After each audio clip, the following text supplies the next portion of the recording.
We had a pretty large bang associated with the caution and warning now. Okay, so we have an apparent serious oxygen leak. 4, 3, 2, 1. Houston, we've had a problem. He's in a roll and he can't stop it. Performing an evasive maneuver. Okay, Houston, we've had a problem here.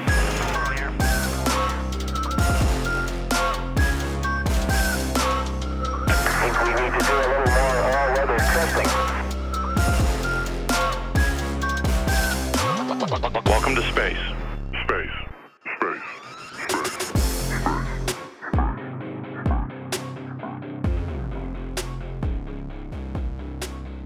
Hello, listener, and welcome to Failure to Launch, the space history podcast where we take you through every mistake, failure, and explosion that made modern space exploration possible. We are your hosts, Quinn, he, him. Chris, he, him. Jake, he, him. And a worn out Chris, he, him. And today, we're going to talk about the lost cosmonaut conspiracy theory, how it evolved over the decades, and the Italian brother dream team that made it happen. Now, our guest, Jake Rockatansky, is one of the hosts of the QAA podcast, formerly focusing on the evolution and propagation of QAnon beliefs, and now really branching out to cover all sorts of conspiratorial derangements. Jake, thank you so much for coming on the show, and I'm really hoping you can lend your kind of conspiracy expertise to what is possibly the dumbest space conspiracy theory out there. Well, it is my pleasure to be here. Thanks so much for inviting me to join on something so melted. I watched the like video, like I guess it's a dramatization of what conspiracy theorists believe sort of happened during this thing. And I gotta say, I'm sure we'll get into it, but I gotta say the QAnon people wish that they could put something together this well. I mean, for a conspiracy kind of like dramatization, it's incredibly well done. Audience, for context, this is a short film. It's about 5 minutes long. It is a dramatization of the most famous thing that these, like the most famous part of Lost Cosmonaut myth, which is these two Italian brothers. They like heard quote unquote recordings of a Soviet cosmonaut, this woman, as she burned up in orbit. And as we will see in this episode, the actual recording is significantly worse than what's in that video, and that video will be linked down below for your amusement. It's a really well shot video, and like, has no one done something like that for QAnon? Has no one put some real kind of editing talent behind it, or? Oh yeah, I guess if you wanted to do QAnon stuff, you would have to find actors willing to reenact what they think is going on, right? You know, like who's gonna be the amateur actor who's just like, oh boy, frazzle drip, my time to shine. The QAnon videos, the QAnon sort of supporter videos, they tend to kind of have the vibes of like one of their friends has recently learned After Effects. Like it's like they found the one guy in their group who has somewhat messed around a little bit with After Effects, and then he's got, you know, 2 or 3 sort of tricks in the bag that he his go-to sort of moves, and he just uses them like ad nauseum, just over and over and over and over again. So my immersion just getting ruined in the adrenochrome video because it keeps doing a star wipe between scenes.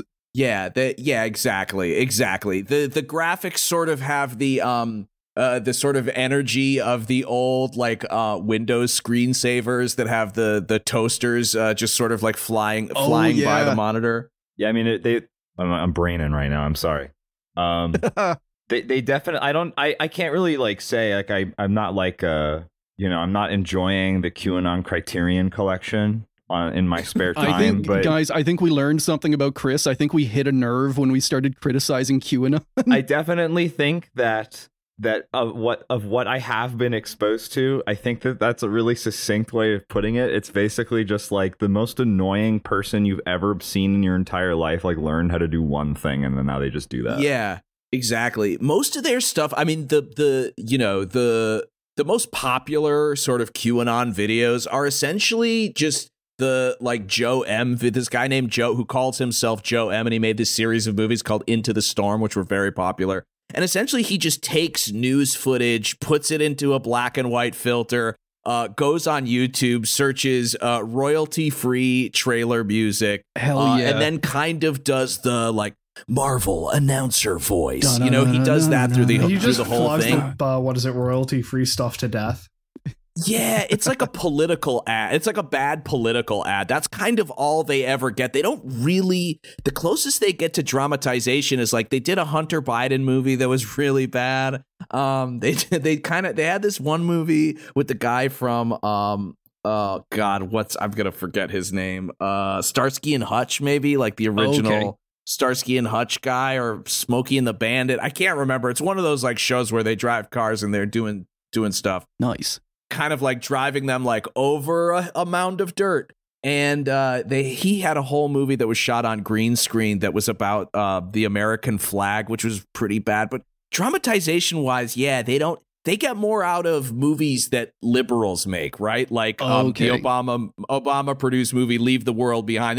They have way more fun decoding those movies and saying that they're dramatizations of something that's about to happen or has happened and was covered up than making their own, if that makes any sense. Oh, yeah, they absolutely. steal our production value. It's a much more kind of like reactive conspiracy theory. I mean, after all, like totally. at the base of it is a guy is telling them something and they're going to react to it. Now, have you guys ever heard of the Lost Cosmonaut conspiracy theory? Yes. No, but on initial impressions, is this is my favorite kind of conspiracy theory, where there was a historical moment before the historical moment that we know that space travel didn't actually start here. It actually started 15 years before that. It kind of falls in line with the sort of like ancient advanced civilization type stuff as well, where it's like, yeah, no, the city before the city, the tech before the tech.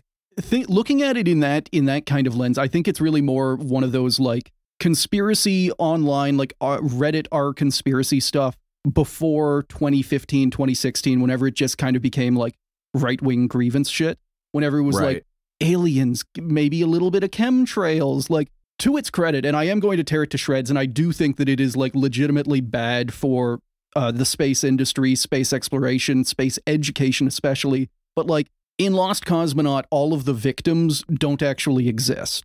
You know, it's kind of harmless in that sense. It's not like defaming anyone. It's not ruining anyone's legacy.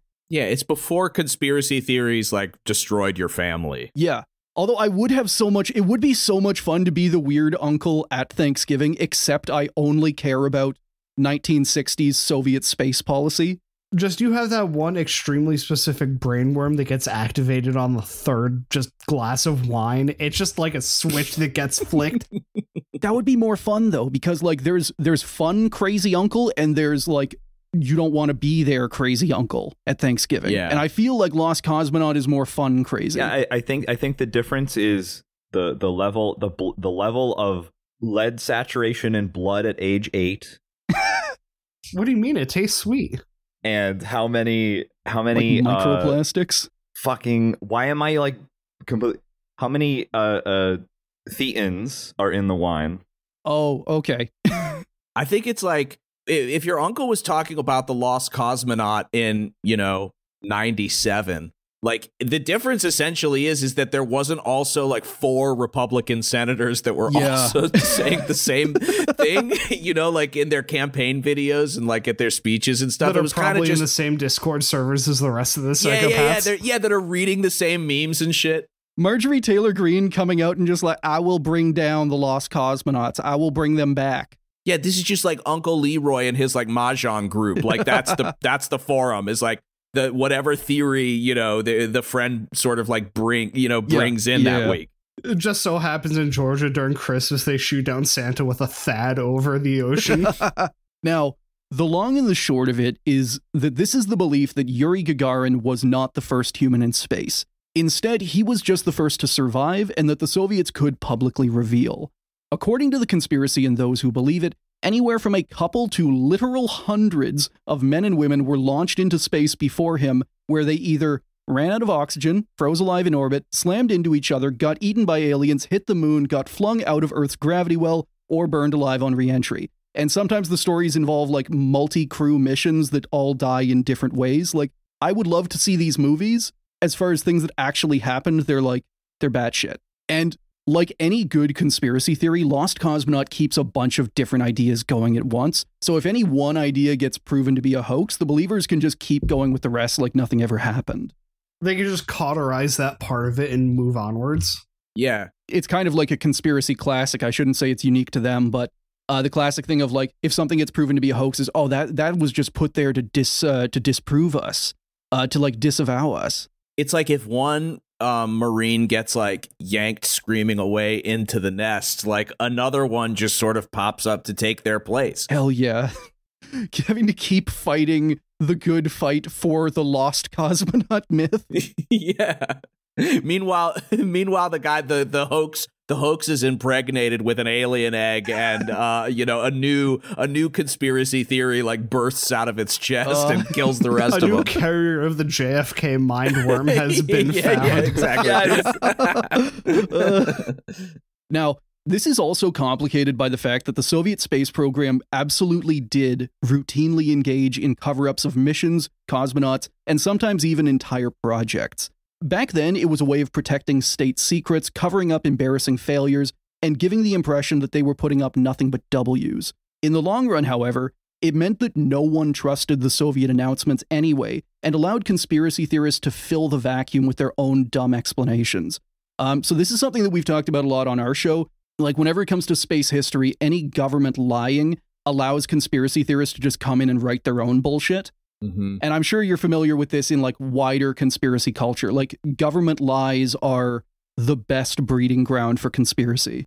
Totally. Yeah. Any kind of lack of transparency, lack of accountability, allows a conspiracy theorist to point at something and say, well, because of this other thing that has no evidence for it, it hasn't been proven at all, is totally real. You see that all the time with Epstein.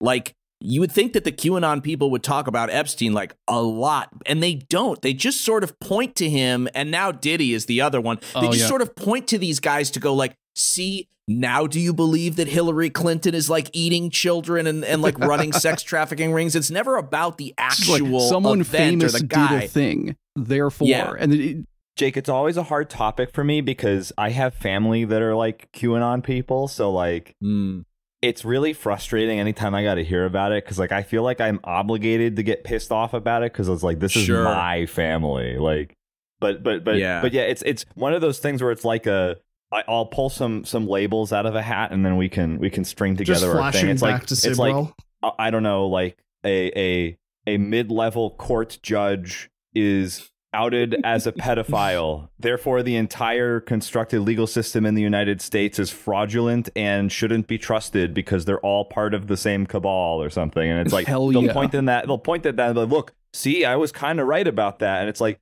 brother or sister, you're shooting so many shots that like you're gonna be right in some of them. I've been saying this about astronauts for forever. That's the most important thing, right? Is that they were right, or that they were kind of right. I think that's as close as some of them will get. Listen, and they can go to you and be like, is basically right. It's like they did the full-on death blossom of just fire in so many directions and you'll inevitably land a shot. Hell yeah, the Gish Gallop, which coincidentally, sorry to drag us back on topic aggressively. Beautiful segue, Quinn, by the way. Yeah, no, beautiful. We should get on topic. I mean, but you did know what you were getting into inviting me on the show. Yes, absolutely. Yeah, like the idea being that the Soviets Gish galloped their way into space. They just fired off like 100,000 cosmonauts and then one guy happened to survive. Now, what's the ratio of dogs to cosmonauts for this? Ooh, if we're believing Lost Cosmonaut, I don't think anyone's done Lost Cosmonaut for dogs. Something like 12 Soviet space dogs died in missions. There was the ones that self-destructed that one time. But in Lost Cosmonaut mythology, in accepted, quote-unquote, Lost Cosmonaut mythology, 9 cosmonauts died and were covered up. So almost 1-to-1. Wow. Almost 1-to-1 dogs to humans. Now, as far as sources, most of what I'm working off of traces back to the work of space historian James Oberg and space journalist Yaroslav Golovanov, both of whom did great work exposing real Soviet space cover-ups and debunking the dumb conspiracy versions. I'll also be referring to an article by actual veteran space radio observer Sven Gran. And for some of the nuttier side, there's also an article called Lost in Space, published by the Fortean Times, a British conspiracy tabloid magazine thingy. I love that you described it as a thingy. Yeah, I think Oh, this is nice. I quite like this. Yeah. Most of their covers are just kind of like normal conspiracy stuff, quote unquote. It's like aliens. I do appreciate that this one is just like the story of the talking mongoose. Hell yeah, I can get in on that one. Yeah, it's like, I've seen that movie. He fights the two cobras. It's fucking awesome. Like, I do kind of wonder though, like if you have the talking mongoose, what is he talking about? I don't think he's a good talker. I love how on this cover, they've got the mongoose so big that it looks like he is his own Godzilla. He's like a kaiju, about to yeah. just he would be about to destroy the Capitol building if it weren't already being destroyed by a UFO, which is on the same cover. He is the hero we need in this time. The talking mongoose will save us. So I know we have a specific subject matter, but I'm just sitting here. I am so thoroughly just fixed on Islamic Oppenheimer harnesses genie power. Oh, you found it. Oh, yeah. Yeah, harnesses genie power. Like, are we talking the Robin Williams genie? Or are we talking the Will Smith genie? Which one? I do also like the use of Oppenheimer because it implies that later he's going to come to regret harnessing the genie power. Yeah, is this Jafar? Like, what's going on? Are we talking Robert Oppenheimer plays just the genie and then is like a body hijacked? I'm really interested in the headline above the title of the magazine, which is Commando Lava. This is some kind of volcanic eruption that has, I don't know, hardened into some sort of like like soldier of fortune, maybe like a magma golem.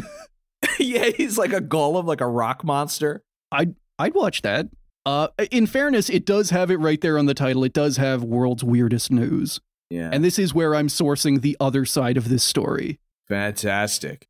Real Soviet space cover-ups. Now, to start us off, we're going to need some historical context. Conspiracies like this don't appear out of nowhere, and for Lost Cosmonaut, the kernel that every blogger and scammer has built off of is the Soviet Union's well-known habit of censoring and covering up parts of their space program. Cosmonauts like Grigory Nelyubov and Valentin Bondarenko were written out of history and erased from photos. Huge systemic problems like the ones that killed the crews of Soyuz 1 and Soyuz 11 were boiled down to basically just tragic accidents that no one could have predicted. And fully half of all Soviet civilian scientific space stations were actually secret military bases, including one of them that had a fucking cannon on it.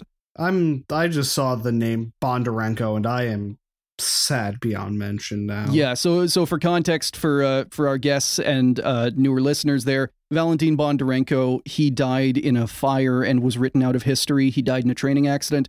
Grigory Nelyubov, the other guy to get erased, he was kicked out and erased from history because he got in a fist fight with a bunch of soldiers and then refused to apologize. He was basically erased from history for being a dick.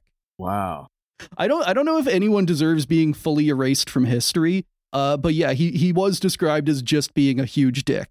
You know, my parents always told me that even if I did like a great interview or I was a great employee, if I fucked up and I got fired, that's all that anybody would remember about me. Yep. So, and he was legitimately in the running. He could have been one of the first men in space, but instead he punched that kid, and now, yeah, gone. Damn, gone from the annals of history. That'd be an interesting movie, right? About the guy who almost was the first like astronaut in space, but he fucked up because he couldn't control his own shit. He'd be the anti-hero because everyone describes him as like he was a dick before he punched that kid and got erased from history. You had to get into a fist fight with an 18-year-old, yeah. Oh, dude, fucking a Cosmonaut Fight Club would be such a good fucking movie. Yeah. Because all astronauts and cosmonauts, they have to put on this public face of like, oh, we're such prim and proper, we're the nicest guys, we've got the right stuff, but we can do interviews and whatnot. And then just behind the scenes, I mean, the cosmonauts behind the scenes were drinking and fucking nonstop.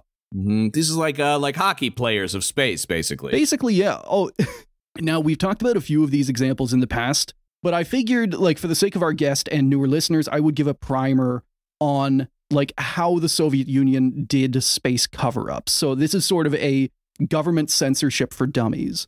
So this is the real story. Yeah, right? And that's the thing that makes these conspiracies so difficult, and like why they really like Velcro onto people's brains is that because of this. You know, NASA had their fair share of cover-ups, but nothing to nearly the degree that the Soviets did. Like, it was institutional for them. On the other hand, it does make things kind of easy for identifying fakes because the Soviets didn't really play stuff on a case-by-case basis. Like, they had rules for how to cover things up. Like, they were very consistent in how they covered things up. It was prescriptive. Yeah. So the first thing to cover is that the Soviets, and mostly Sergei Korolev, realized very early on that the space race wasn't going to be scientific. It would mostly be propaganda-based. It would be a popularity contest. And like, if you're looking at these two sides racing to get the most popularity, any mission or big milestone is only as good as your marketing for it. So it's why Apollo 11 had a TV camera on it to let more than 500 million people watch. Any successful mission is a win in the eyes of the global public, and any failure is a loss. And the problem with this is that space is very hard, and it's practically guaranteed that a new rocket will have several failures before success. Like, you're going to fail, but every time you fail, the number goes down. You're losing. So the Soviets figured that the best way to keep winning was to make sure that no one ever found out about those failures. And they were very good at it. This is part of why I wanted to lead with this. Soviet space cover-ups were well organized and like a systemic affair. They had patterns, they had standard procedures. The actual cover-ups look nothing like the half-assed versions that the conspiracy folks dream up. Now, the way I like to think about these cover-ups is that every cosmonaut mission and project in the Soviet space program had kind of phases. And depending on the phase, the way to cover them up changes.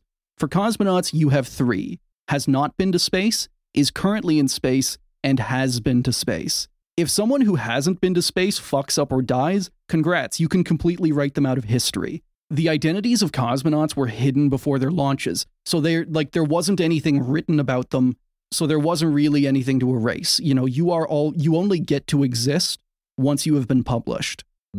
If something goes wrong while a cosmonaut is in space, things get a bit more complicated. The Soviets would normally announce a successful mission once it was safely in orbit, including the name of the crew. There also wasn't really a point to trying to actually hide missions, since any country with radar, or even just like an amateur with a radio, could point it at the sky and just see it there. You can't really hide a spacecraft.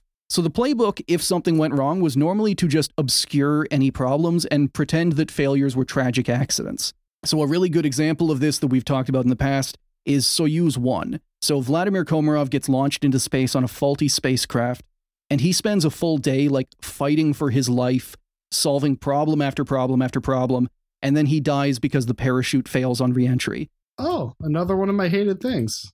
Yeah, in the Soviet version of events, everything went perfectly until the parachute killed him. No one is to blame. It was a freak accident, and nothing needs to change whatsoever. And yeah, then the conspiracy theories, because that was obviously a lie, you wind up with conspiracy theories about how he was like screaming in rage and terror as he died. Using that as like a bludgeon to attack the Soviets with, right? Like to defame them of being the ultra bad guys. They did this to this great man, you know? Mm-hmm.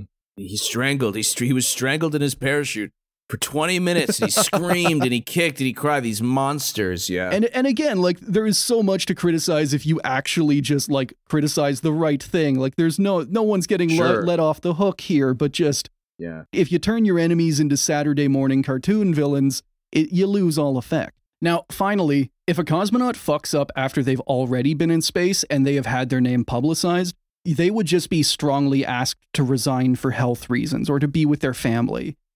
So like the Soviets did care a lot about maintaining the image of their cosmonauts. So if a guy like cheated on his wife, guess what? You're retiring for health reasons. But they couldn't really cover them up because if they'd already been in space, that means they had been announced publicly. And if they disappeared, people would ask questions. The way the Soviets treated missions was a little different. See, they didn't announce missions beforehand. They didn't post launch dates the way NASA did, and even if anyone wanted to watch, they'd need to go into the middle of a desert in Kazakhstan instead of Florida. This was so that if a mission failed before reaching orbit, like say if the booster exploded, it never existed and nothing embarrassing ever happened. And you can compare that to NASA, who announced launch days and then had to like pay the PR cost when rockets exploded, which famously happened right after Sputnik launched. In 1957. So this was the Vanguard rocket. Sputnik had just launched. America needed an answer. And NASA was like, hey, not NASA back then, but like the US was like, hey, we're going to launch this rocket and we're going to get right back to space. Like a load of journalists show up and then it just explodes on the launch pad. This was embarrassing enough that the Secretary of State, John Foster Dulles, yes, the brother of Allen Dulles, complained, quote, Oh. yeah, oh, they're both shitty. Yeah, you just heard Dulles, didn't you, in the ears? Just. And he complained, quote, do we have to do this in the future? The Soviets keep their launches secret. Why can't we? He didn't get his way, fortunately. Yeah. Unfortunately, I remember as a little kid watching the Challenger lift off. Although I'm just choosing to imagine like where they would have to put it in the US to make sure that no one could watch. Like, what is the American equivalent of Kazakhstan? And all I can think of is like the middle of nowhere, Nevada. Yeah, basically Area 51, I guess. Like they could, but imagine how many other conspiracy theories would then spawn from that if we did secret shuttle launches at Area 51. I think we're it's a catch-22 no matter where we did them. Like Americans are so prone to bake and to decode and to find hidden meaning that I think no matter where they did it, people would, one, find out, and two, even if they saw it with their own eyes, they would find a way to be like, but did I? You know, is there something more here? Yeah, and I'm just choosing to imagine like how it would be so weird, and this was what happened with the Soviets. Like if you just woke up one morning and you were told like, the shuttle is in orbit. Where did it launch from? That's classified. Here's some video of all the happy astronauts. Yeah, it's like astronauts that are lined up like like the old computer game Lemmings, and they're all just like slowly crashing into the moon. Now, the Soviets also had something called Cosmos numbers, and this is best described as a generic satellite ID system. Like it doesn't tell you anything about the satellite. It's just the word Cosmos and then a number. It's just to identify space debris in whatever format. Yeah, or hide things. Big ticket missions like lunar probes would get custom names that basically reflected their goal and project. So if a probe was going to the moon, it would get a Luna name. If it was going to Venus, it would be named Venera, etc. But if one of those missions failed, they would give it a Cosmos number instead, effectively burying it in piles of boring communications and weather satellites. So the kind of rule of thumb with this is if you launch a moon probe and it fails in orbit, you can't hide it. Anyone with radar can look and point at it. The way you cover it up and the way you avoid embarrassment is if the probe Moonlander 1 is spinning wildly out of control in low Earth orbit, everyone's going to point and laugh at you. If Cosmos 12 billion is spinning out of control in low Earth orbit, you can just say, it's supposed to do that. Fuck off. There is more than 2,500 of these things in orbit, or in total, launched that are just like, fuck off, it's supposed to do that. For example, in 1969, a Soviet probe meant to take samples from the moon and return them to Earth failed in orbit. Instead of being Luna 16, it immediately became Cosmos 305. And you see all kinds of examples, like if you look up, you can just look up the Soviet Luna program, and there's something like there's 24 official numbered Luna missions, and there's something like 50 launches involved, because everything that fails doesn't get a number. Right. That's wild. Who else is doing this? Like, is Elon, is Elon also like, I wonder how many robots that have like, gone berserk, gone berserk, like murdered line workers, all of that stuff that just never, how many never Starlink hear about. sats have absolutely obliterated a minivan in someone's driveway. Totally. Although I do now wonder about like having a Cosmos system for that would be like, all right, so this robot killed someone. Let's call it a killbot now. It's meant to do that. Yeah, you just change who you're selling it to. Yeah. You're like, oh, well, it's killing people. Well, let's see if the government is interested in it. It's like The Simpsons, just switching the placard from the Soviet, right? from Russia to totally. the Soviet Union, but from civilian sat to kill sat 3000. Yeah, I was thinking about like, okay, well, let's hypothetical scenario this. Like, all right, so a Starlink satellite falls out of orbit, crashes into mom's minivan, and kills her instantly. And I'm like, okay, well, I mean, I'm sure Elon has enough money to pay people off to cover this up, but also like mom's neighbors are going to know, mom's family are going to know, people are going to be talking.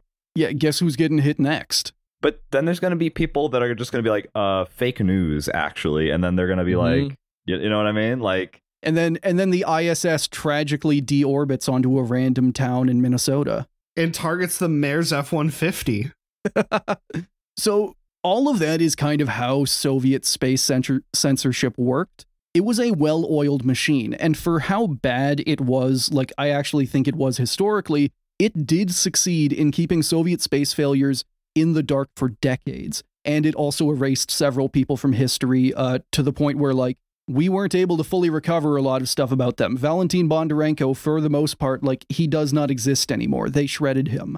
And all of that, like, just to give you an idea, all of that professionalism and effectiveness is in stark contrast to what we're going to talk about next. Lost cosmonaut myths. I hope that sip was nice and crisp, Quinn. Mm-hmm. Tom made fun of me because a while ago I recorded with my throat being all raw and he heard it apparently. Yeah. My editor and host ego was bruised. I think like thirsty dry podcaster is definitely like that's a kind of type. Oh, that could totally be like a niche for like, welcome back to the desert, guys. Yeah, welcome back. We're in the desert, guys. I'm so thirsty.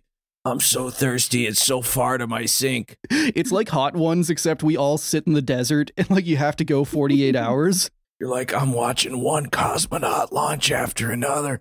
4 of them have exploded, and they're telling me that I can't post about it. Live launch recording from Baikonur, Kazakhstan. Yeah.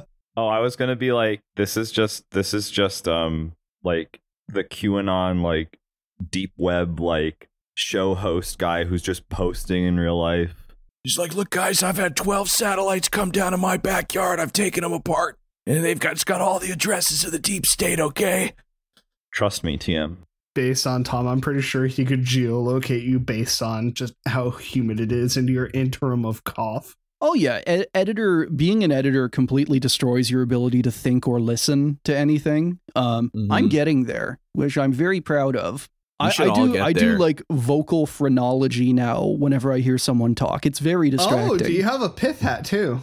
Not quite that, but just like, yeah, the equations going through my head about like vocal cord length and diaphragm diameter. So, like we talked about, the core of the lost cosmonaut theory is that Major Yuri Alexeyevich Gagarin was not the first man in space when he flew on Vostok 1 in 1961. Instead, he was merely the first to survive, or maybe not even that, because there's other versions of the lost cosmonaut theory out there. So lost cosmonaut believers think that between the launch of Sputnik in 1957 and Gagarin in 1961, the Soviet Union launched dozens of humans on various missions into space or orbit, with most of them ending horribly. There isn't much more of a central narrative to the conspiracy than that. Most believers just pick a few of the examples that seem true to them and use that as proof of the greater whole. It's kind of a pick and mix conspiracy theory. Well, and it's like a perfect one for that, because essentially if the theory is that there was lots of space travel before we knew about, and you can also point to the fact that the Soviet Union, was known to be covering up actual space failures. Yeah, failures. Then you can it's one of those kind of free-for-all conspiracy theories where you don't lose anything by adding different versions, or you can like yes and it. And if anyone asks, it's one of those classic ones where if anyone asks, like, hey, where's the proof? And it's like, gotcha, they covered it up. The lack of evidence is actually evidence. Checkmate. But they would have to believe then that there are, depending on what level of first cosmonaut sort of like believer you are, you would have to maintain that there are just like hundreds or dozens, if not hundreds, of like bodies just floating off into space. And how are you going to prove that? But it's also, at the same time, it's also one of those ones that assumes that every single nation on Earth is in on it, which is kind of like moon landing conspiracies are like this, where if you believe in like moon hoax stuff, you have to assume that the Soviet Union also went along with the conspiracy and like threw up their hands and said like, all right, fair's fair, we lost, you got there first. Because any country with radar would be able to see these things spinning around. Yeah. Chris, you don't have to send me pings every time. Listen, I'm gonna do it. So 1 hour and 12 minutes, cold cut, please. For context, Chris just sent me a ping of like when his roommate came in, Last time he did this, he sent me a ping of like, I sneezed, here's the timestamp for you to cut it out. Oh my God. I mean, that's a really thoughtful that's a thoughtful host. He's the good host. I'm not. I mean, I also make up for it by having like Brain thoughts. gem thoughts, you know, like I don't talk a lot. And then when I do, everyone has to shut me up or I'll talk for 15 minutes. So You are introduced to a Q concept and you immediately just, the fight is on. But I mean, before we jump back in, I mean, you know, one thing that's actually like, you know, so interesting about this whole thing, and it kind of makes sense to set the stage for these kind of conspiracy theories is, like you said, sort of at the beginning of the episode, you know, this was all a race. It was all politicized. It was all propaganda. Like the idea that different countries weren't working together to, you know, hey, this didn't work for us, and, you know, maybe it'll work for you, and we can collaborate and we can all get to space together as like the human race as opposed to countries. It's like we're laughing at that. We're laughing at the notion of that because it was so the opposite. It was everybody, you know, they wanted to be first. It's like, you know, posting in the forum. You got to be first to post on the moon, and we posted our flag there. Although I do think it would actually be kind of a compelling conspiracy theory if the idea was that like scientists on both sides agreed together, like, hey, the only way we're going to go to space is if we make a big competition out of this. And kind of like engineered things. At the same time, though, with Lost Cosmonaut and a lot of conspiracy theories about the Soviet space program, there is an element of sour grapes. Even though Lost Cosmonaut folks do accept, like the whole point of Lost Cosmonaut is that the Soviets got people into orbit earlier than they actually did and earlier than the Americans. It's this kind of way of saying, like, instead of in real history where they tried to launch a guy and they succeeded on the first time, and because they like built up slowly with unmanned and dog launches, it's the way of saying like, oh yeah, well, they got it right, but actually it took them like 100 times because they're stupid and we're smart. Yeah. It's like, there's no way. I think there was a quote whenever Sputnik was launched. One of the first reactions from an American government official was, come on, man, you know how difficult rockets are. Those people could never do it. Not good. Just this like unwillingness to believe that Americans had been beaten at a thing. And one of the interesting things about Lost Cosmonauts is that it actually started up before humans had ever reached space. This was not like the conspiracy theories started well before Gagarin was launched. Oh, that's interesting. And there's kind of a good and bad reason for this. So in 1959, NASA published the names of their first astronauts, the Mercury 7. Western space observers guessed that the same thing was going on in the Soviet Union. So they knew that NASA had astronauts, which means that the Soviets had to have cosmonauts. So they started trying to figure out who those guys were. They started trying to like ID the pilots and the engineers and whatnot. So you wind up in this situation where a load of Western journalists and space observers are like, they're pouring through every single like aviation magazine, every single like technical document that the Soviets ever publish. And they're trying to bake the Soviet space program effectively because it's all covered up. It's all secret. So they're trying to find the clues, pull the threads and whatnot. So later in 1959, they found a picture of 3 Soviet test pilots involved in high altitude flights: Balakanov, Kachur, and Grachev. Quote, a few weeks later, the Moscow Evening newspaper showed some more photos and named another man, Mikhailov. A 5th man, Zavodovsky, was shown later. When the first Russian space flights began in 1961 and 62, and these men did not appear, some observers jumped to the conclusion that these men must have perished on secret missions. Their names were assigned randomly to a series of mysterious Russian space shots. Balakanov and Mikhailov became, in the words of one 1962 report, outstanding graduates of the Academy of Sciences Spaceflight Center, now mysteriously unaccounted for. So basically, they go through the list, they find a bunch of random fighter pilots, and then whenever those guys don't get launched into space, they're just like, they're dead, they have to be. I love that. They have to be dead. There's no way. There's no way. They're dead. Some random guy. You pick some random guy that you saw in the newspaper, and you go like, I bet that guy's going to space. And then 2 years later, you're just like, he's got to be dead. He hasn't been to space yet. Yeah, if they chose him to go to space, why would he not? If you get picked and you're chosen, why would you not actually go to space? They've got to be sending him.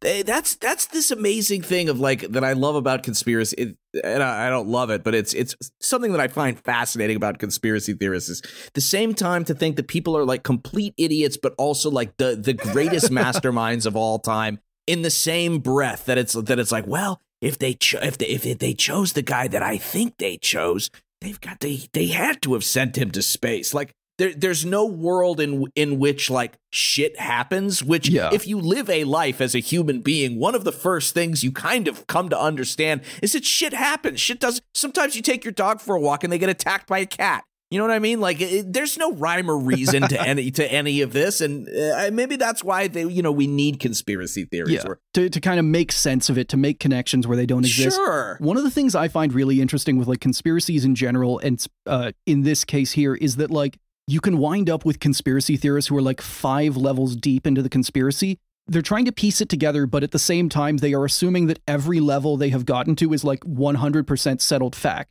So you've got these journalists who are like, well, I didn't see these guys in the list. Maybe that means they're dead. Maybe that means they died in the secret space mission because I know 110% that they were picked as cosmonauts because I saw them in that engineering journal 2 years ago. It's like the hypothesis that you like picked today becomes fact like 3 months from now. Yeah.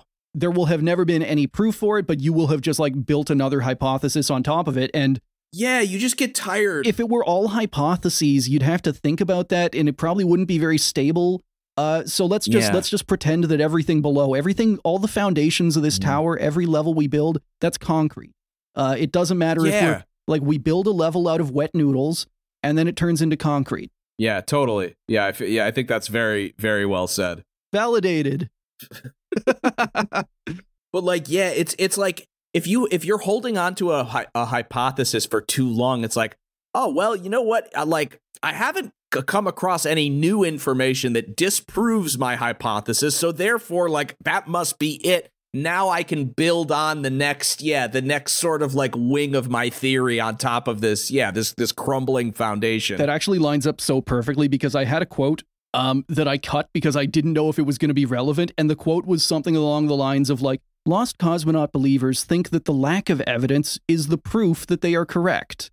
Yeah. And it's just like, or the classic thing of like, no one's taken the time to disprove me, therefore they're scared of me. I'm correct. Yeah, or like nobody will give me a platform to let me like broadcast my theory. I must be over the target because they're suppressing me.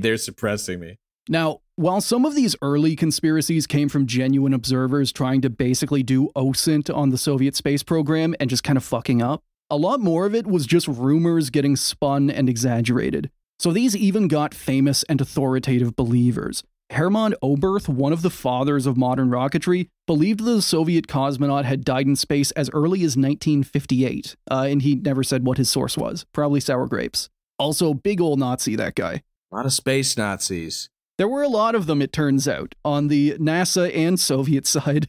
Yeah, it's not good. Good old times. That's not good.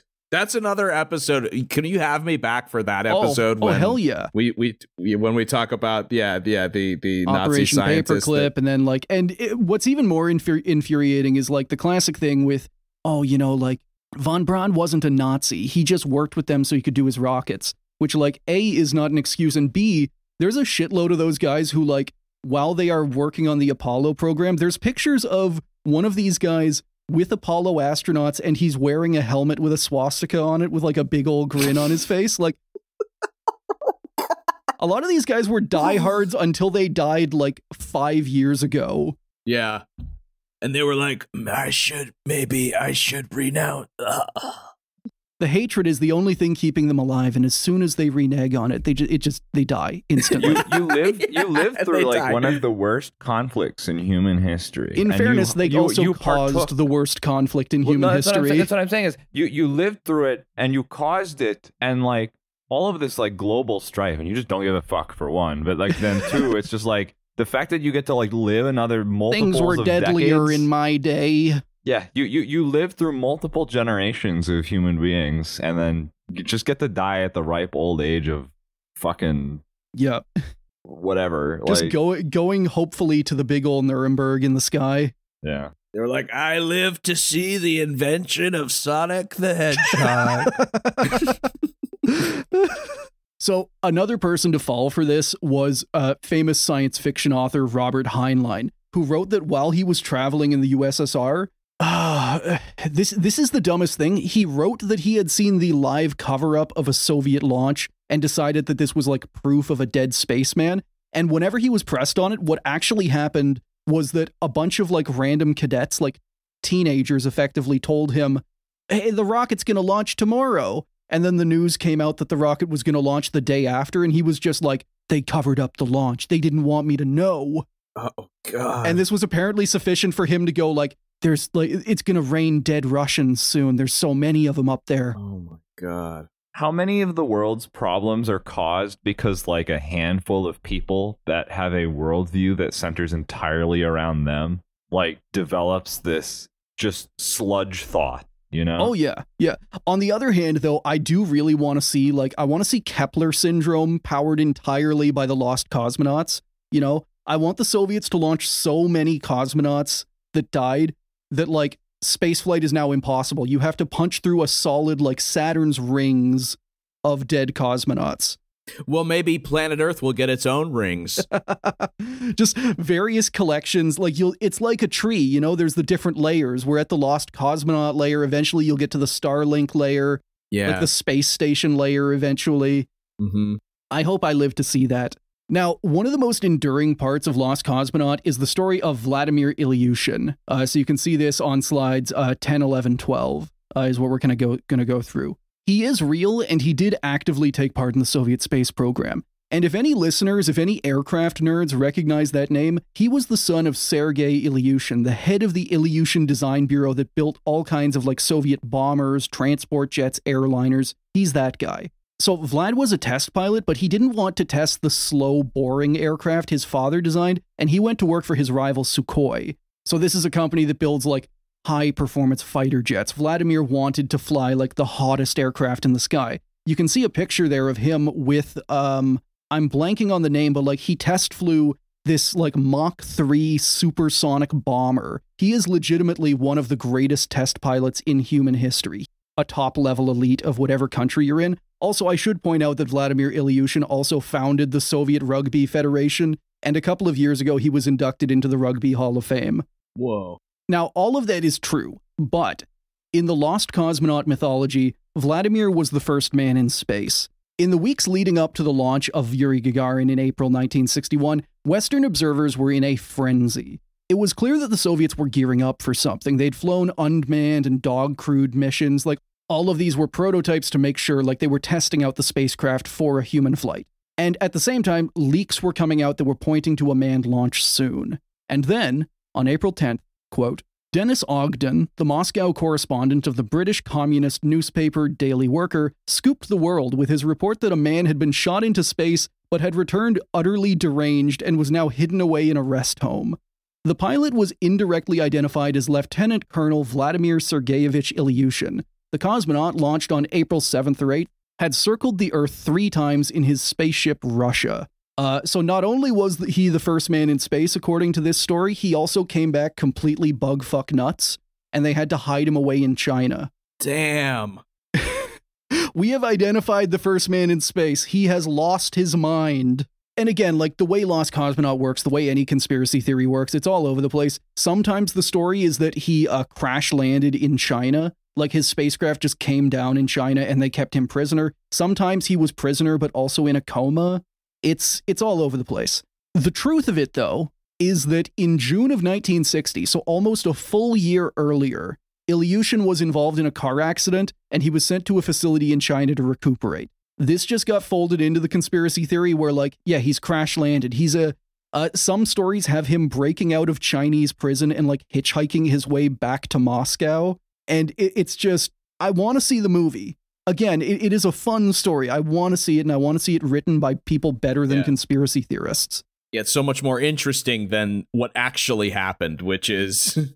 Dude, I do kind of wonder, like, you probably have to be pretty elite to get in a car accident near Moscow and just like, all right, we're going to send you to China for a little while. Either that or they really wanted him gone for a year. Yeah, I'm sure we're not getting the full story there, but absolutely. But that's just the fact of the matter is sometimes you don't get the full story, and sometimes governments are going to do shady things if they've got, especially when there's lots of propaganda and competition on the line. But then conspiracy theorists take that and they take it to 11, which is exactly, what happened here. Like you obviously have some kind of backroom shit going on, but then that does not mean that he went space crazy. But the side note is that in all cases, they still break out the mystical just red string and start trying to tie things together that don't have any connection. China exists. Maybe he went there. Now, it is also worth mentioning that Vladimir Ilyushin returned to his job as a test pilot after his injury. He kept working for several decades, and he denied these conspiracy theories all the way up to his death in 2010.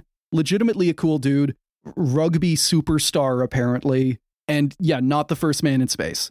Although at the same time, like later on, we'll talk about like the impact of these conspiracy theories. And if the impact is accidentally giving the wrong guy credit for being in space, that doesn't exactly like strike me as a bad thing too much. I don't know. I wouldn't appreciate it if people suddenly thought I went to space, but I wouldn't be hurt, I think. Yeah, I mean, it's like I Googled myself once, and They have my birthday like 4 or 5 years like after what my actual birthday is, and I'm like, so I'm still in my 30s. Okay, hell yeah. I'm not gonna necessarily go out of my way to correct this. I didn't want to bring it up until you brought it up. But I did Google. I looked at for the picture at the top of the slideshow there, and there were several wiki feet. Yes.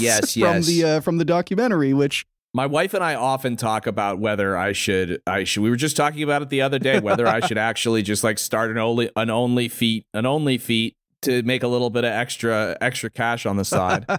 I mean, there are apparently takers. The fact that someone took the time, unless they're using AI slop on WikiFeet, I hope they're not. I hope they're keeping that place pure. For feet pics? Yeah, I remember like before the Q doc came out, and we we're friendly with Cullen, the director. Right.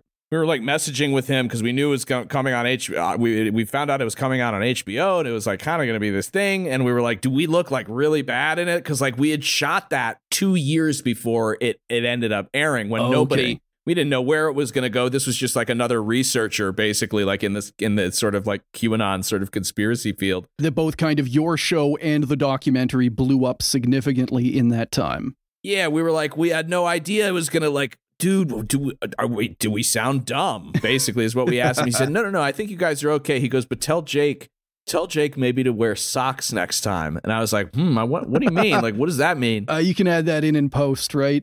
Yeah, I didn't realize that it was like a super wide shot with my like little toesies up, because Julian had a no shoe policy in his house. He doesn't like to track. I don't know if it's a European thing or whatever, but like he didn't like tracking dirt in on shoes, which I understand. But like I was wearing sandals that day. It was a hot day, so I didn't have socks. Yeah, you just got to like borrow some socks. You got to get one of the camera crew's socks, maybe. Yeah, exactly. Like, hey man, give me your socks. No, it's just for the shot. Don't worry, you'll get them back. Yeah, I'll give them back to you. I'm kind of internet. Those are probably valuable now. You should keep those. He's like, you can keep those, dude. All right. So getting us back on topic. So we have talked about a few of the various lost cosmonaut stories and how they got started. However, those are nothing compared to the granddaddy of all lost cosmonaut myths and the Italian brother duo who propagated them. I need to ruin your day as an Italian, just like they did. We never started Riverside, so we're down only on locals. I'm so glad that I am recording locally. That's why we do locals. That's why we do locals. Oh. Systems of redundancy, baby. Let's fucking go. Just like the fucking spacecraft. We need, multiple points of failure. This is how I guarantee you this is how Lost Cosmonaut happened. They were not like deliberately trying to get these people killed or anything. They were just figuring it out as they went. They get up there and they just hear like Yevgeny gasping over the radio. It's just like, I forgot to plug in the O2 tank. Silly me. Like next time, like looking over at the other cosmonauts next in line to get in the rocket, just like next time for sure. It was worth it to see the color drain from your face for all but a moment. Just like iterative rocket design where like every single time we launch a cosmonaut and they die, we make one and only one change. And then we launch the next one and they get, 10 meters higher. Nice. It's like a new kind of crypto, just like a blockchain of like dead astronauts, like frozen in time and space. The value going up, yeah. I mean, Quinn, as a KSP enjoyer, you're intimately familiar with the consumable nature of space explorers. I'm sure that's how they, in the same way that like in a war, the first thing a soldier has to do is depersonify the people they're shooting at. I'm sure that being in control of a space program is the same way. You just have to like, they're not people. They're just like little test instruments and whatnot. Maybe they make fun little noises over the radio and then it stops.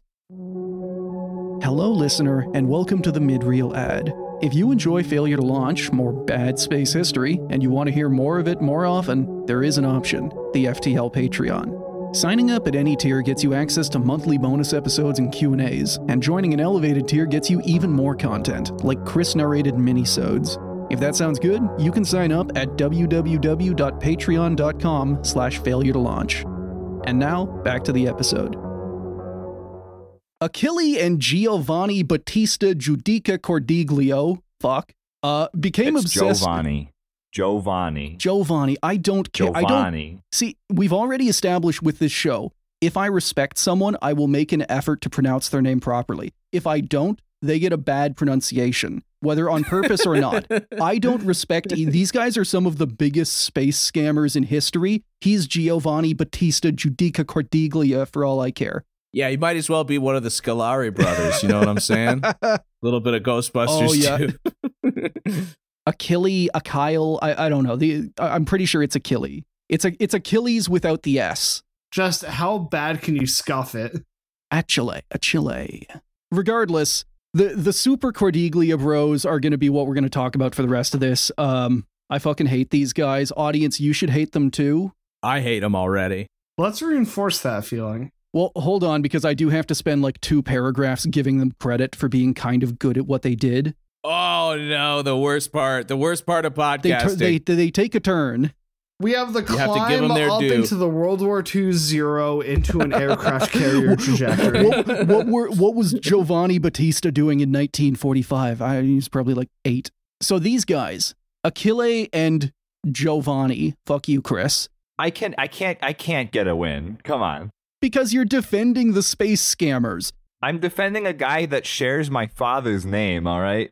So these guys became obsessed with radio when they were teenagers. It was a hobby for them, and they like quickly graduated from listening to radio shows to like full on building their own radios. Credit where it is due, they are legitimately smart and they are legitimately like radio phenoms.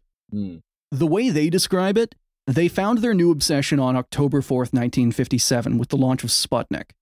So we've talked about this in the past, but basically the guy who made Sputnik, Sergei Korolev, he realized right from the start that Sputnik was not going to be a scientific instrument. He stripped out all of the instruments, all the science, and he just filled it with beep, because all it was going to be was a propaganda tool. And he pretty well correctly guessed what the space race was going to be. Also, in order to like maximize the propaganda, he made sure to have the Soviet state media, like they broadcast what the satellite's signal was, like what its frequency was, as well as a timetable of when it would be overhead of certain cities, so that anyone with a radio could just sit outside and they could listen to Sputnik. They could hear the beep of the world's first satellite. And like with a lot of space folks, a lot of people in the industry, this, like the launch of Sputnik, is what gets them inspired. These two brothers. The brothers were part of the first wave of amateur space trackers, trying to compete with professional observatories like Bochum in Germany, for example. And as the space race heated up, the demands on these amateurs went up as well. So like at first, Sputnik is just beeping to where anyone can listen to it.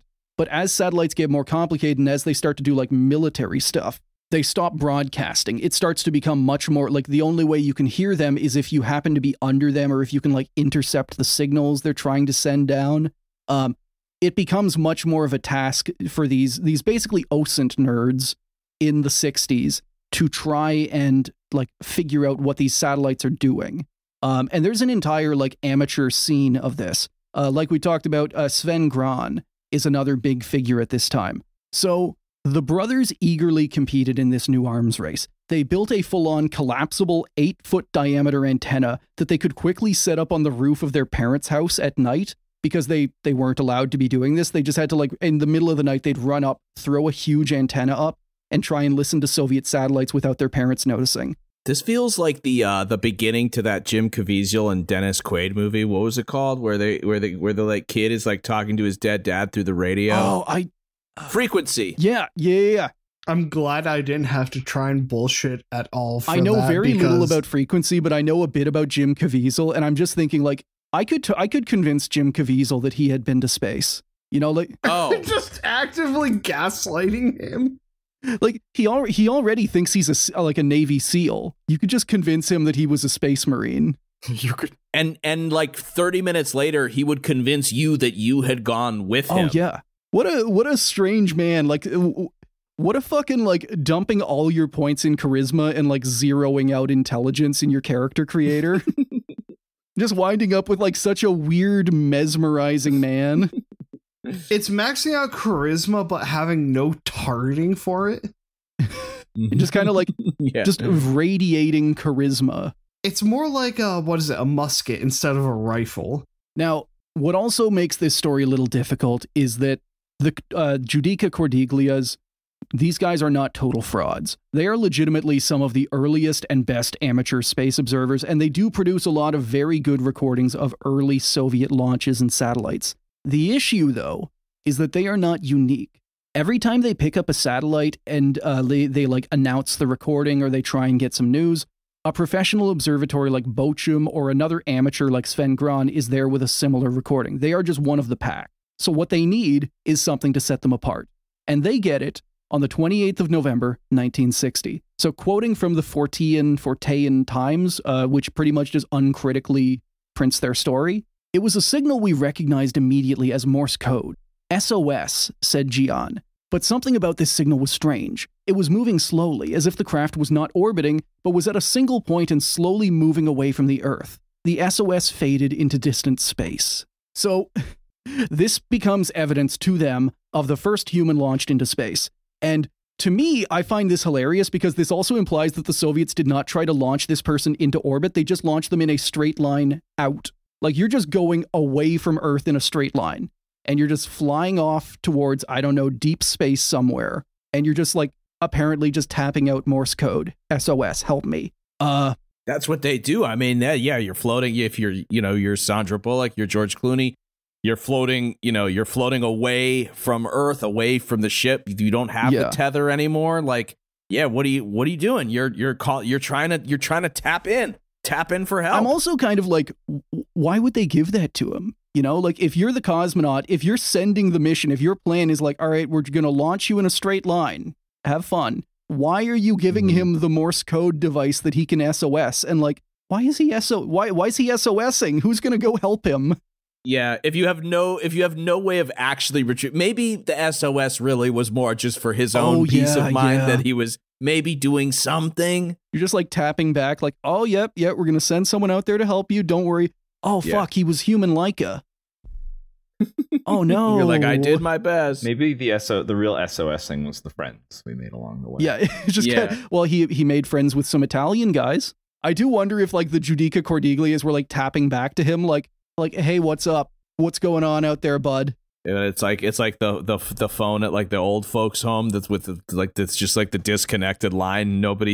You got two people talking to each other, but like no voices are getting through. You're just like floating off into space. You're desperate for help. You want to get back to your family. You want to get back to Earth, and you hear a response, and it's in Italian. You just kind of like, all right, I'm ripping the cord out of the wall, immediately venting my ship to vacuum. So this is big, you know, like they come out, they announce this. Here, you've got a pair of apparently professional space listeners who had just picked up proof of the first man in space. Even better, they had evidence that the Soviets had just killed that first guy in space. The story was picked up by a Swiss radio station that effectively gave the brothers a job as like the resident space experts. And despite the fact that no one else on the planet had heard this SOS signal, they kept going. They identified the dead man, and they named him Cosmonaut Alexis Grechiyov. Is this a Russian name? Fuck no. Could it possibly be a mistranslation of a Russian name, Grachev? Probably.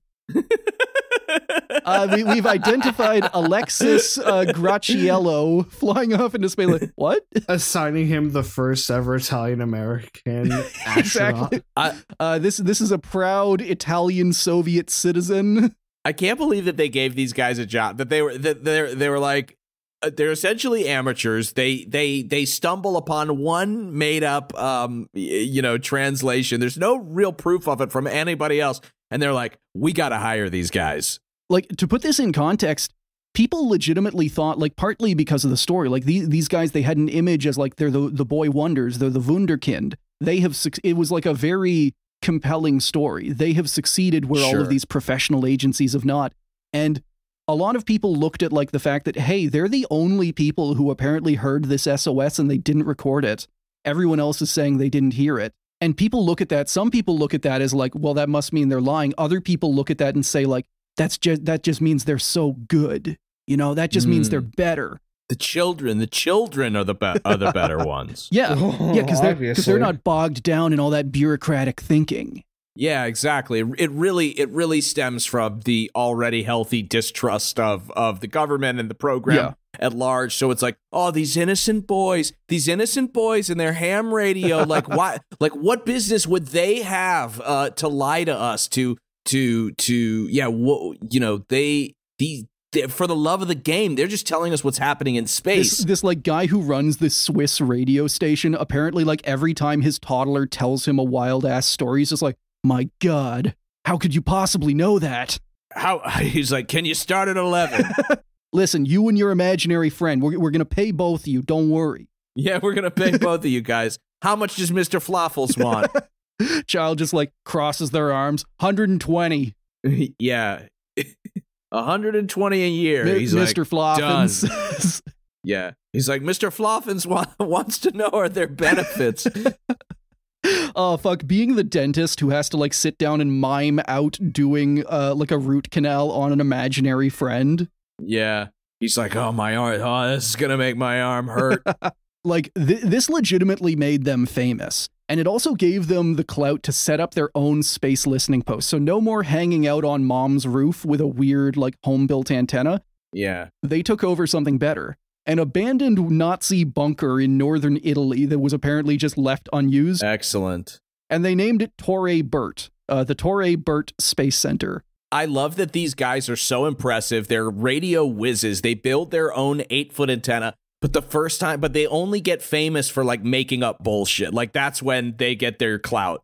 Like legitimately just childish bullshit stories. That's still happening today, by the way. I mean, nothing has changed. So they take over a Nazi bunker. Do they become Nazis? I don't think so. Do they get a little bit of the brainworms? Like they got some latent pickup? Did some of the Nazi ghosts like get into their brain and like have them saying some funny things about Jewish people later on? What if that's what they were picking up? What if they thought they were picking up lost cosmonauts, but it was actually just like the ghosts of the Nazis who died in that bunker? Now there's your movie, dude. That's the movie. Okay, even better idea. It's Iron Sky, but all of the lost cosmonauts are just casualties of the space war to destroy the moon Nazis. So, Torre Bert, we've derailed twice on the exact same point. It's a very derailable point. What do you? I know. It's a good derail point. I know. It sounds like some Hardy Boy shit. It sounds like, you know, we've got these two Italian brothers setting up shop in a Nazi bunker, and they also are cooking their brains with RF radiation because they pile 21 antennas on top of this bunker. There are pictures. This thing looks like a forest of antennas. Like I don't doubt that they actually thought they were like hearing the voices of Soviet cosmonauts. Neurons on opposite sides of the brain are just sparking to each other. Quinn, the picture of him sitting on the antenna on the roof of Torre Bert. Oh yeah, not good. Think about the 5G people today, what they would think about that. Oh, yeah. They would be like, he's a goner. They would, but then some people would be like, I think that's some sort of plane. His almonds are fucking activated, dude. There. What would be funny though is like if these things were transmitting instead of receiving. Like if you're a cosmonaut, you're just flying through space, and at a random point over Italy, you just get very stupid all of a sudden. And Mission Control is just like what the fuck happened? Why doesn't he know how to press the buttons anymore? All right, you don't have to attack me specifically, Quinn. So we've got these guys. They are now famous. They are now like the resident boy wunderkind of they have hacked the Soviet space program is the way that this is presented. So after that, the brothers settled into a pattern. Whenever a big Soviet launch happened, they were there with legitimate recordings that lined up with those of their peers. Like they were actually doing work and actually tracking real launches and real like they did have the ability to do that. But in between those launches, the brothers would come out with new recordings that only they had found. To a lot of space observers, like we said, this made them suspicious, but to the public, they ate it up because it played into the image. These guys are just better. So their next big coup came in February of 1961, just a few months before the launch of Yuri Gagarin. They picked up what sounded like a heartbeat and the wheezing breath of a person asphyxiating in orbit. Responsible scientists that they were, they sent a recording to Italy's leading cardiologist, who confirmed that it was indeed human breaths and heartbeats. The goddamn Soviets had done it again. They had launched a person into orbit and let them die, apparently because they had forgot to put oxygen in the capsule or something. Real? For real? No. God, no. No. Okay. Although that is hard to tell. My brain, I feel like I've got an antenna coming out of my brain. At the same time, though, that is alarmingly close to what happened to Soyuz 11 because it just like depressurized in orbit. So not entirely past the pale to happen in the Soviet space program and then be completely covered up, just not this time. This time was a lie.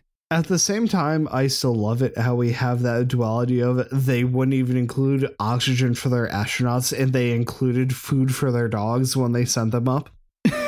Well, we all know dogs are better than humans. I mean... So once again, the brothers were famous. They had discovered something that no one else had, and, no one ever would. Now, skeptics might point out things like how the Soviets didn't actually transmit a cosmonaut's pulse in sound, like that would require having a stethoscope hooked up to a microphone or something. Instead, they used electrodes that transmitted it as like electrical pulses. I actually have, we can listen to this here. This, like when cosmonaut Valery Bykovsky flew on Vostok 5, this is what his heartbeat sounded like.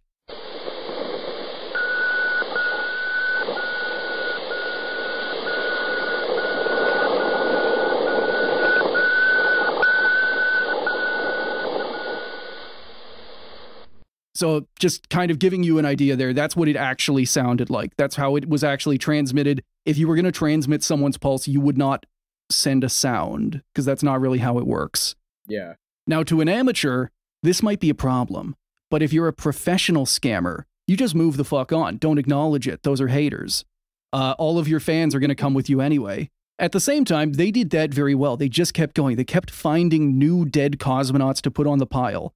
Between 1960 and 1964, the brothers found 9 entire covered-up Soviet space missions, all of which killed their crew. Cosmonauts burned to death on re-entry. They suffocated in orbit when their air ran out. They rebounded off the atmosphere. And the brothers even claimed that one cosmonaut simply took a wrong turn and flew into deep space, never to be heard from again.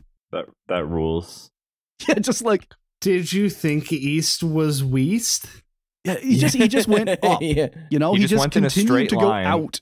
You need to go up, not down. I love the idea that they have been like they're shit posting this, and they've done this all in like maybe like a week's worth of time, and like the Soviet government just doesn't even have like an opportunity to respond to any of this, and then like everyone's just eating it up. Some kind of bad PR and crisis management there. The Soviet government did respond to this, but they presented it as an evil CIA coup to like attempt to destabilize the government and make them look bad on the world stage. Oh no, so they think that the brothers are CIA. Are they basically saying that these brothers are CIA, like CIA ops? Yeah, and whether or not they believed it, they blew it so out of proportion to like a good answer would have just been these guys are scammers, move the fuck on. Instead, they turned it into this like such a huge issue that no one believed them. No. Yeah. That was a mistake. We will get to some spy stuff. The brothers later invent a story about the KGB trying to kill them or trying to protect them. They vary on that. Excellent. I think the answer is just yes. Yeah. Like, so of these examples, the most famous by far has to be a recording they announced in May of 1961. according to Achille and Giovanni, they had recorded transmissions from a female cosmonaut as she burned to death on re-entry. This would also make her the first woman in orbit, fully 2 years before Valentina Tereshkova. In the recording, the speaker is a woman clearly speaking Russian, though the recording is so garbled it's hard to make out. I am going to play you a snippet from it, and then I'm going to read a bit of a quote of it. And normally I would put a content warning here, like, hey, we're about to listen to something bad, but I'm going to spoil things and tell you that this is not real. You are not actually about to listen to someone burning up. This is actually probably the Giudica Cordiglia bros. This is their sister. So let's listen to that.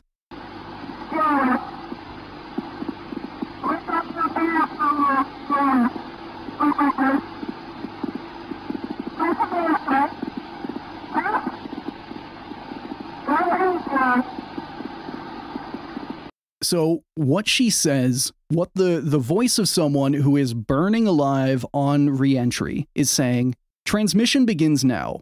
41. Yes, I feel hot. I feel hot. It's all hot.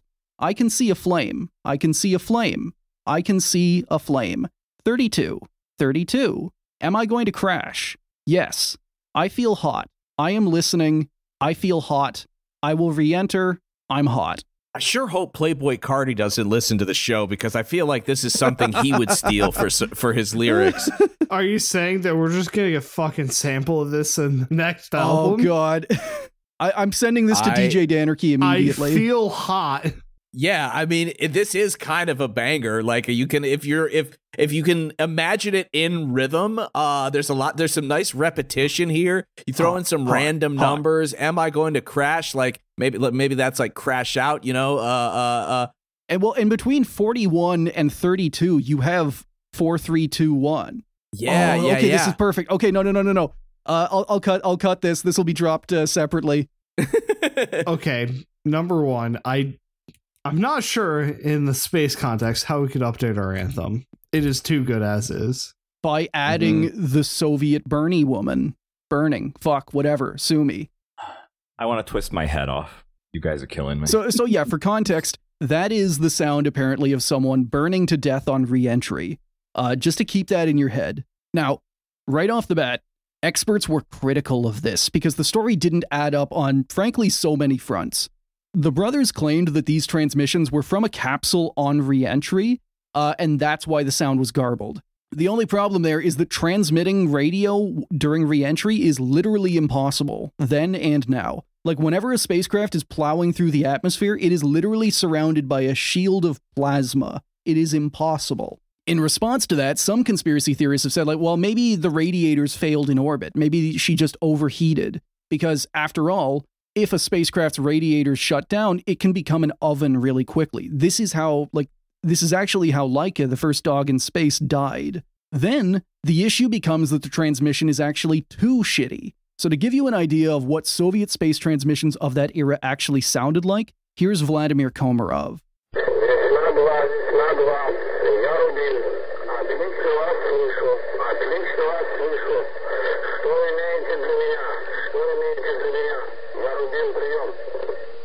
So, not great, but significantly better than the other voice. And whenever it comes down to what the woman is actually saying, there are more problems. First off, her grammar is shit, though I'm not going to criticize someone who is burning to death too hard. You know, I feel like my grammar might suffer a little bit. I don't know if I'd get the Oxford commas right if I were on fire. Mm-hmm.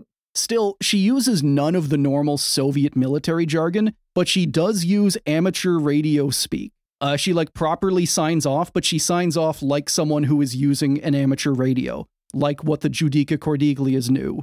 In an effort to get to the bottom of this, I had friend of the show and Russian speaker Ani Maglumian, so I had her review it. And she, along with a lot of experts over the decade, confirmed that the grammar is all over the place, the speaker frequently just says nonsense words, and it sounds more than a little Italian.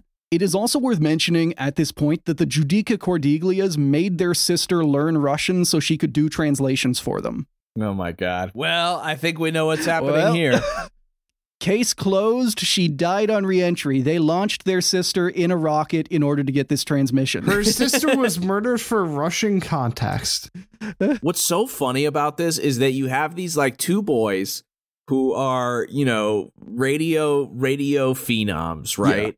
Yeah. And they actually get themselves like a studio, if you will. And what do? Instead of like continuing to monitor space, from an amateur perspective and share it with their friends and family, and who knows, maybe something goes big. They're like creating content. They're just like, oh, cool. Like we gotta they're doing radio plays essentially, and then passing it off as real. So at some point, they must have gotten bored with like listening to like actual stuff, and they're like, we should just like make up stuff.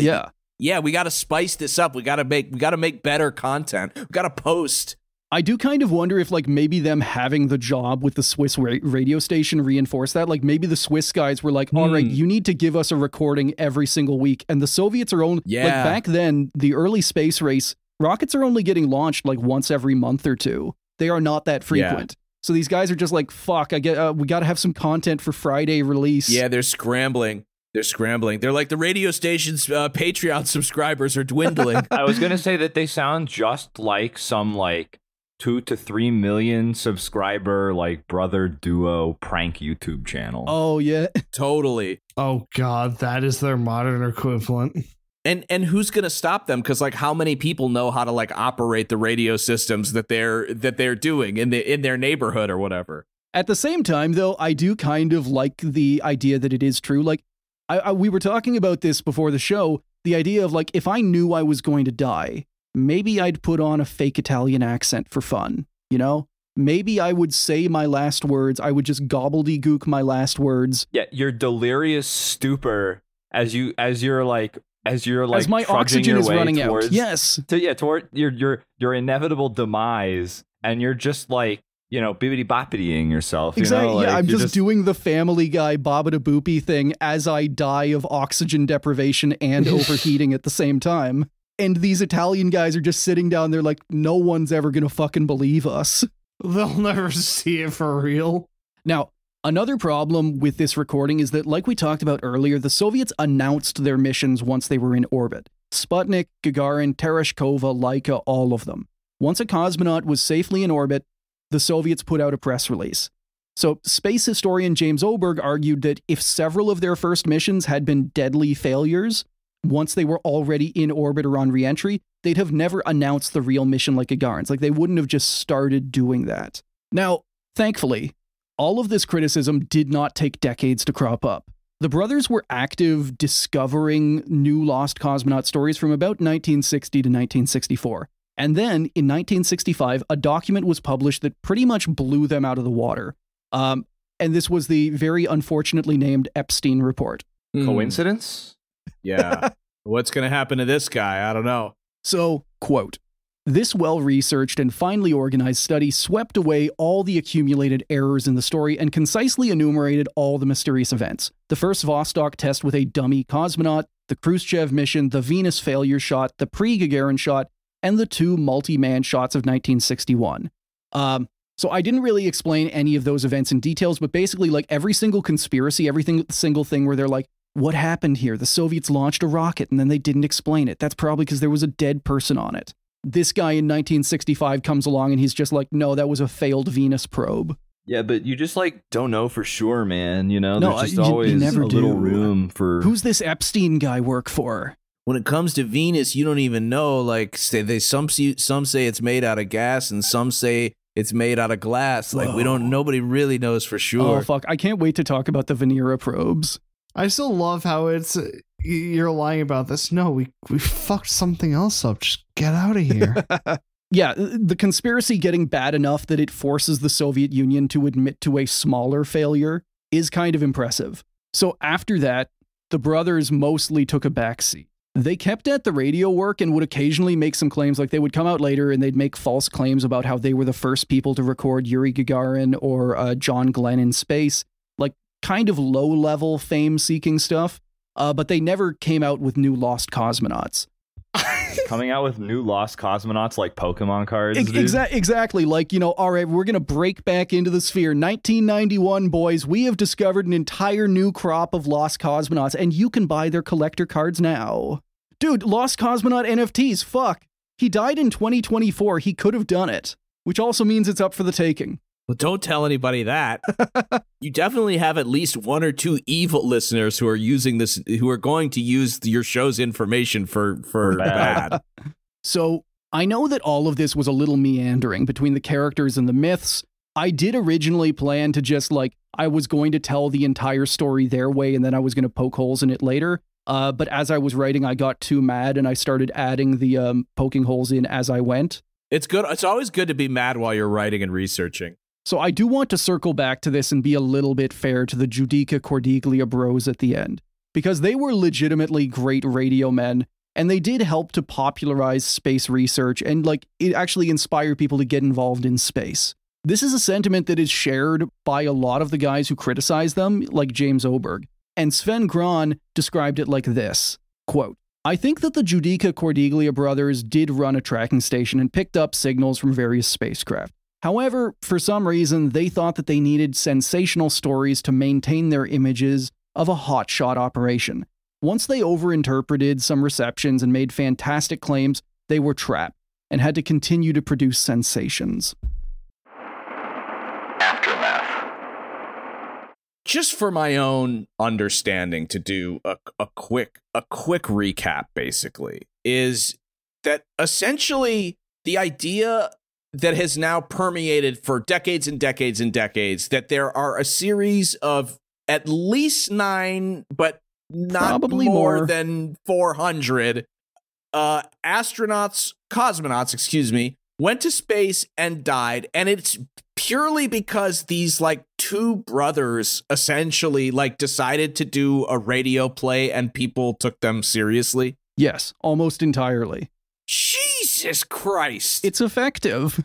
I gotta hand it to these guys. That's pretty awesome. And I mean, they got the grift going. How old were they when they published that sort of audio clip that they claimed was the heartbeat or whatever? 1961. The oldest would have been 29 and the younger would have been 24. This is a perfect time to sort of hit your stride in content, you know? Well, that's what happens when men become 30. They start a podcast. You hit the medium podcast line, but you also hit the 60s, 70s. The State Department likes what you're doing. Yeah. Well, they also tried to they made up stuff about hacking NASA as well. And then they said that the State Department tried to have us killed and so did the KGB, but they both, I don't know, fucked up or something. And I'm still here. Yeah, but you need the deniable cover, buddy. So while at first their stories were pretty much treated as fact by a media desperate for space news, they quickly passed into the weird conspiracy sphere. So they didn't stay, these stories, Lost Cosmonaut, did not remain mainstream for long. Okay. It's why one of the sources for this episode is a British tabloid about talking mongoose.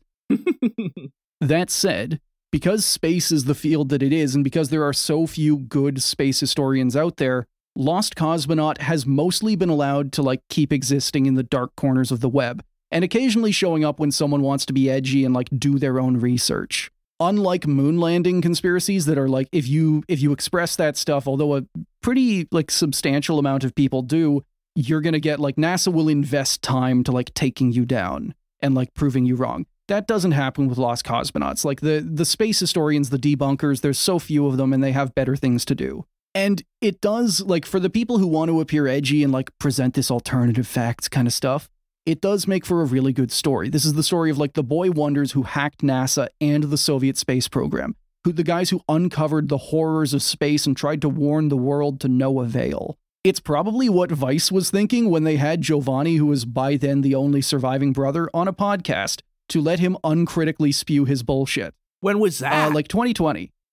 So not entirely uncritically, because I do have this fun quote. It's a story that's been the subject of debate ever since. I first read a skeptical account of the brothers' claims on a Quora thread, only to later find an online version of a 1965 Reader's Digest article which presented their story as indisputable fact. Incredible journalism. Hold on. Wait a minute. Wait. I think here's the moment where my brain breaks. The sources are Quora and Reader's Digest? A 1965 Reader's Digest is the pro, and a dude on Quora is the against. Yeah, my Safta read Reader's Digest from 1965. Okay, It's also like, it's one of those things, in large part because I think, like I said, there are so few debunkers and they have better things to do. Like Sven Gran, James Oberg, all of the guys who like dedicated themselves to debunking this, they're like 70, 80 and whatnot. The newer generation of space historians focus on debunking other things. And like, because of that, it means that the battleground for Lost Cosmonaut is almost entirely non-experts. I'm not an expert. And we're wading in to like disprove this, quote unquote. Like if you look up Lost Cosmonaut stuff online, you will find a shitload of people like on the recording of the lady burning to death with an Italian accent. You will find a load of people who are like, you know, I've done 2 weeks of Duolingo in Russian. I'm 90% sure she's actually Latvian. So this is 100% true and passes the sniff test. I've located her exact village. What do you mean? And like, and because no one's an expert, the only thing that you can do is then have someone else in the comment going like, I live in Russia right now, and this is like weird Italian gobbledygook. And then you have like these like filmmakers who somehow put together this very competent short where the brothers look kind of badass, and like the you know, they got, I mean, the set design, the decoration, I mean, it must have been somewhat expensive.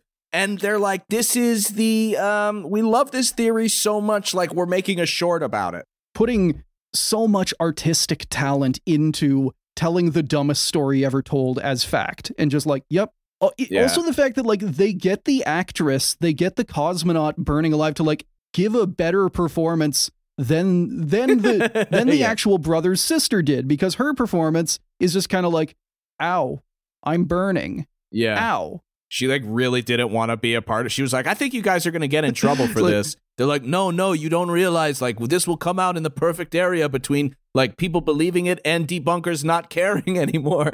This is the perfect time for a conspiracy. Her 5 years later, like smoking a cigarette, like, God damn it, how were they right? And then like out of nowhere, Epstein coming to ruin their day. Brackets, not that one. So yeah, little bit of a weird story to get there, little bit of a weird story to talk about, but that, everyone, is the story of the Lost Cosmonauts. How do we all feel? I feel like I'm tumbling through space. I'm trying to Morse code back to you guys to understand how such a kind of like significant conspiracy, because really there's not a ton of space conspiracy theories out there. There's really like the big ones are that we didn't land on the moon, that it was a soundstage.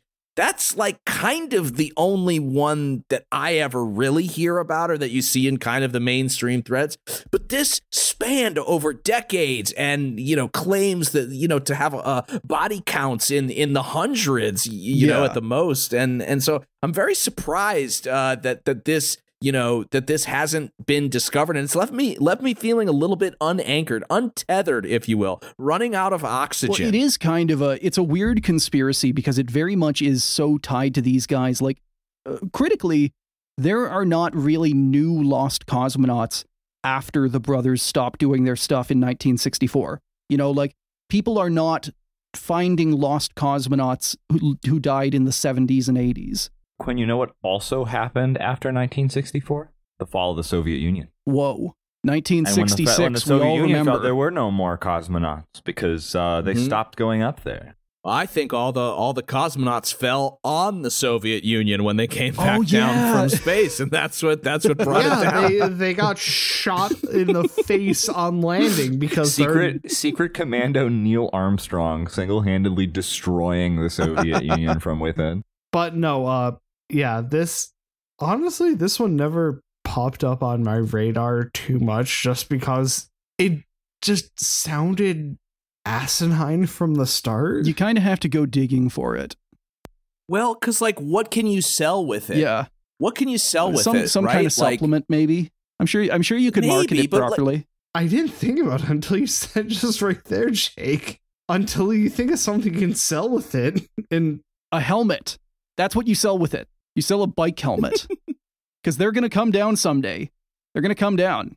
Think about it this way, like the moon landing is fake. Like this, what you can sell with that is that the United States or the government or the deep state, whoever, pick your villain, that they have the ability to use Hollywood to stage historical events. You can use that to sell other shit. But like, what am I selling here? Okay, two brothers were able to somehow figure out that a lot more people went to space and died before was historically recorded. And it's like the end goal is like the Soviet Union is covering up their failures, which has already been sold to us because, like you said, Quinn, there are plenty of real stories where the Soviet Union was discovered to actually in reality be covering up failures and what have you.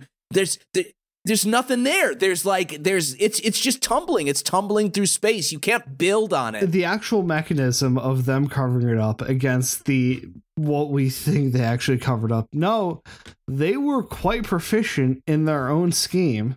And they're quite happy to let this float around out there because it's like, okay, yeah, sure, that's what we covered up. Yeah.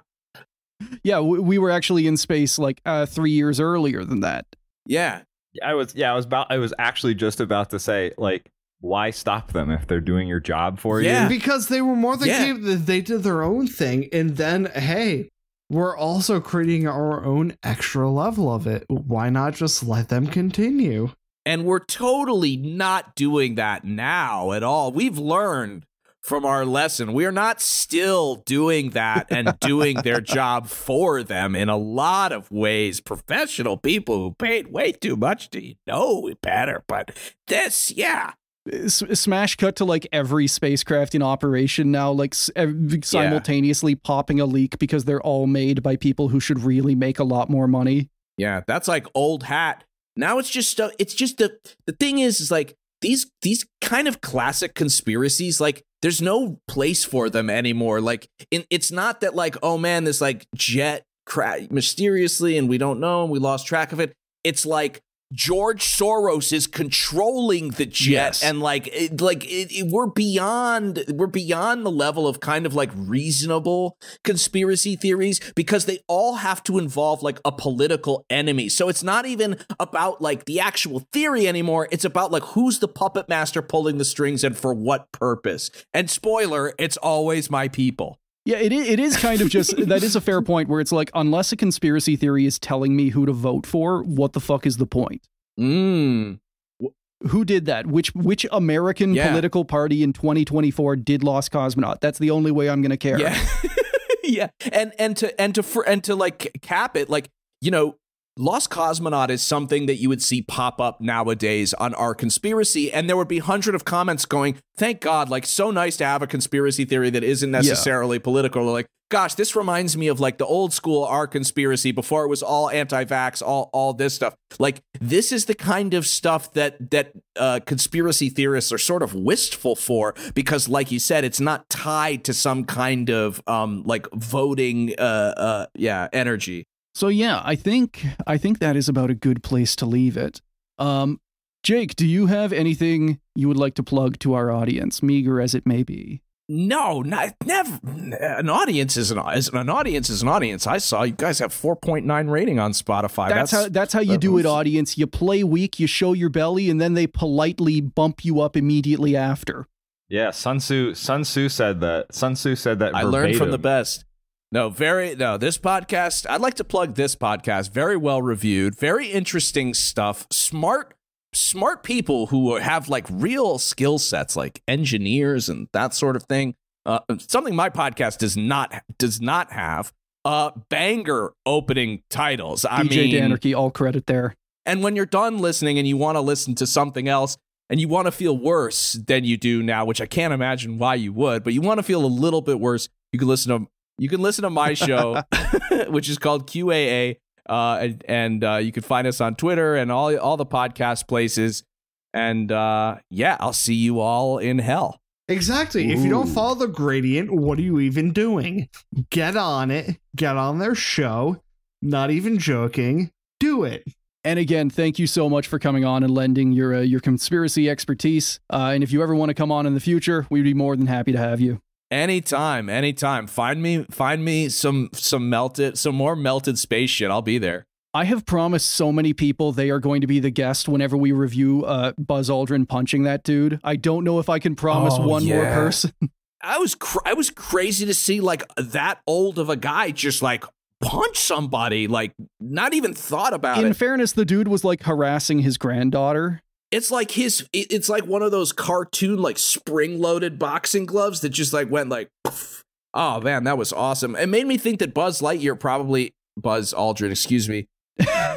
Good thing the show's over. And listener, thank you so much for listening to another episode of Failure to Launch. Goodbye. Goodbye. Goodbye. Thank you to everyone who have signed up to support the show, and a big shout out to all of our top tier patrons. Our cyborg cats are Ariel Badger Release, August Sun, Boss, Charlie, David R, Ellie M, Jorg 2, the plane ride that makes you an astronaut instantly, June, Luke Newcomb, Lupe G, Matt, Mobius Striptease, Noah, Oil Drum, Pat, Spectre Cohen, Tactical Sport, Tortilla Baron, and Vivek D. Our space dogs are A Union Thug, Act Guy is Best Guy, Adam H, Angry Old Man Yada Yada, Anthony C, Band User, Baron M, Ben L, Boomzilla, Cantaloupe Was Taken, Chainsaw Snuggling, Charles G, Cole C, Cap'n Lag, Daddy Bongo, Dan A, Double Time, Ank, Aaron, Eric M, Fractal Moonlight, Furious Luddite, James A, James C, Jamie K, John C, Johntastic 20x6, Kara Chameleon, Kate D, Corbin the Dog, Korolev's Condiments, Lane of the Wired, Lenswipe, McLean C, Mar, Michael G, Nick S, Norman W, Oliver, Panda, Phoebe H, Randall, Sam A, Sean F, Sean H, Sensual Kazoo, Sean P, Sophie L, Sparks, Spirit of Thunder, That Big Sexy, The Best Sean, Thomas M, Tim P, Trash Do, Trevor M, Tyler K, Barash T, Risk, Will W, Winksmith, Zaff, Zaxum, and Zim. Albert count 101. Thank you for listening to another episode of Failure to Launch. If you want to follow us, we are Failure to Launch on Blue Sky and FT Launch Pod on Instagram. We also post our episodes with visual aids at Failure to Launch Podcast on YouTube. FTL intro and outro themes were provided by DJ Danarchy.